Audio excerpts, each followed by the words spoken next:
नमस्कार, मी राधाई करगेले गोष्ट सांगणार आहे. आवडल्यास सबस्क्राईब करा, लाईक करा, शेअर करा. राजा प्रधान असते तर राजा दर्शिक म्हणजे इतका चतुर नसतो राजा, तर ते प्रधान खूप हुशार असतो. ते प्रधानाला झाला उशीर जायला, तर मग राजा म्हणे उशीर का केला रे? ते म्हणे माझ्या मातेची सेवा चालू आहे म्हणे, त्याच्यामुळे थोडा उशीर झाला म्हणे. पुढे म्हणे तुझी माता म्हणे घरी असते म्हणे. मग चल बरं मला दाखव म्हणे. त्याला खूप राग आला ना, याला खूप उशीर होतो म्हणे दरबार द्यायला. म्हणे ही काय माझी माता तुळशी वृंदावन माझी माता आहे म्हणे. मग ते त्याला राग आला खूप. तिने घेतलं पोळमध्ये दिलं फेकून तुळस, उपटूनच फेकून दिली तुळस. त्याला खूप वाईट वाटलं. अरे म्हणे मनात म्हणतो काय राजा आहे म्हणे, त्याला म्हणजे तुळस सुद्धा समजाना म्हणे, आपली माता आहे म्हणे ती.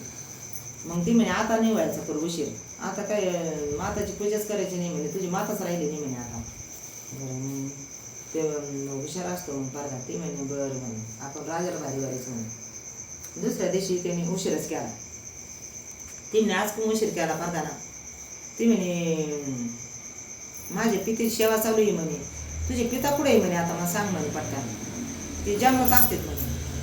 बरं चल म्हणे मला दाखव म्हणे. त्याला वाटलं आता पिता बी एक व्हायचाच नाही याचा. गेले दोघं जण. त्याच्या ती म्हणे थांबा मला प्रदक्षिणा करून दे म्हणे पित्याला. तिथं होते आगीच झाले, ते पाहून ठेवले ते डोंगरात आधीच. ते प्रदक्षिणा घालायला लागला. त्याला खूप राग आला राजाला. ते म्हणे हे त्याचा पिता आहे का म्हणे, झाडं झुडं त्याची माता पिता आहेत म्हणे, आता हे एकटूच नाही म्हणे, टाकी उपटून म्हणे. ते होते आगीचे झाडं. धरपोपट असं त्याला खूप त्रास झाला. घरा फोड आले हाताला, असा पळाला कनी. मग ते म्हणतो तुम्हारी माता खूप प्रेमाळू आहे म्हणे, तिला उठून फेकलं तरी तिनं काही मला शाप नाही दिला, आशीर्वाद नाही म्हणजे शाप नाही दिला, काही नाही मला त्रास नाही झाला, काही नाही. पण तुझे पिता आहे बहुत खतरनाक आहे म्हणे, म्हणजे मला दवाखान्यात गाठावं लागेल म्हणे, आता त्याचं पर्यायच नाही म्हणे. खूप फोडा आल्या म्हणजे आगीच झाड काय साधं असतं का, त्याचा स्पर्श झाला तरी माणसाला खूप त्रास होतो. तिने स्वतः हाताने उपटले ते आगीच झाड.